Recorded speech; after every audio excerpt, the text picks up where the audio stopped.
Pemerintah Kota Bengkulu melalui Dinas Sosial beberapa waktu belakangan ini sedang menyalurkan bantuan sosial.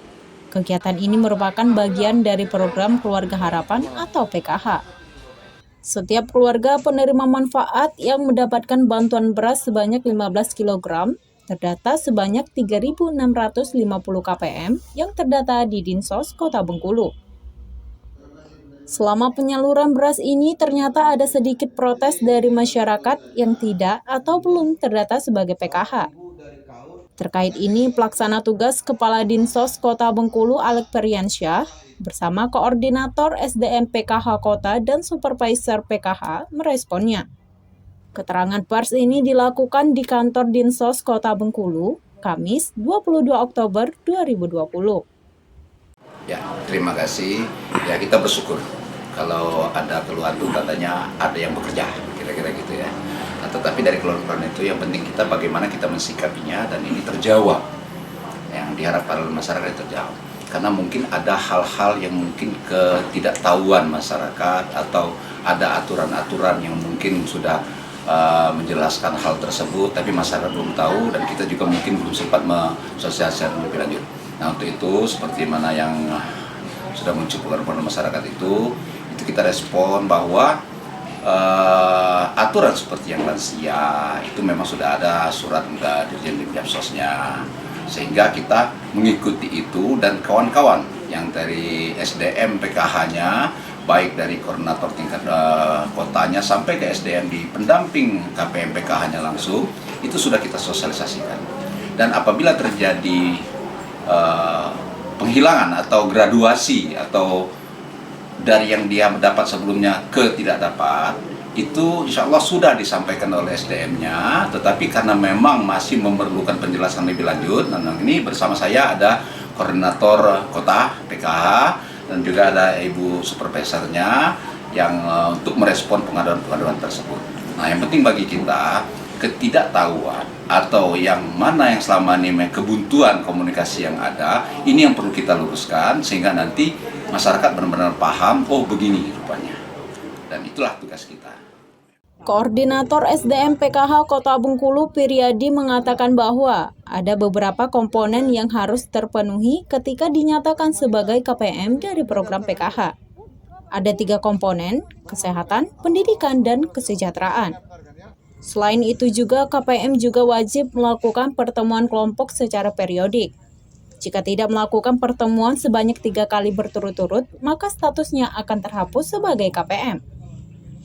Untuk pemutakhiran data, maka pihaknya akan melakukan pendataan ulang atau meresertifikasi 3.650 KPM di Kota Bengkulu. Saya menjelaskan bahwa program Keluarga Harapan ini adalah program bantuan bersyarat. Kenapa dikatakan bantuan bersyarat? Karena yang pertama harus memenuhi 3 komponen dasar.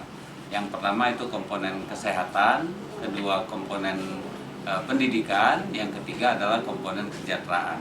Nah, kalau bicara komponen kesehatan, maka di sini ada kategori. Pertama kategori ibu hamil, yang kedua kategori balita. Komponen pendidikan ini ada 3.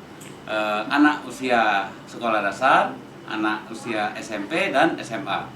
Dan ketiga adalah komponen kesejahteraan. Komponen kesejahteraan ini ada 2, itu disabilitas berat dan lansia. Nah, hari ini ada penambahan 1 lagi komponen, yaitu warga yang TBC. Itu baru 2 bulan kebijakannya. Nah, kalau bicara yang lansia, di awal memang kebijakan itu umur 60 tahun masuk lansia. Nah, namun pada tahun 2019 yang lalu ada kebijakan baru, ini melalui surat nomor 2354 dari Dirjen, bahwa kategori lansia itu yang masuk adalah di usia 70 tahun ke atas. Nah, syarat lain sebagai peserta PKH sebelum pandemi itu diwajibkan setiap 1 bulan minimal sekali melakukan pertemuan kelompok. Dan apabila misalnya KPM tersebut 3 kali berturut-turut atau tidak berturut-turut tidak hadir di pertemuan kelompok, maka dia akan tergraduasi dengan sendirinya. Nah, jadi ini yang mesti dipahami. Nah, rumah tangga miskin sebagai syarat penerima PKH itu juga mesti dipahami ada dua hal. Yang pertama, dia adalah benar-benar keluarga sangat miskin. Yang kedua adalah rentan. Nah, yang sulit kadang mengukurnya ini adalah keluarga yang rentan. Rentan ini dimaksud mungkin rumahnya sudah bagus, tapi kondisi ekonomi di dalam rumah tangga tersebut, misalnya bahwa penghasilannya itu di bawah standar minimum. Nah, otomatis ini dianggap rentan. Nah, untuk yang memang ada beberapa data yang kondisi ekonominya sudah mampu, insya Allah kini kita sudah akan melaksanakan resertifikasi.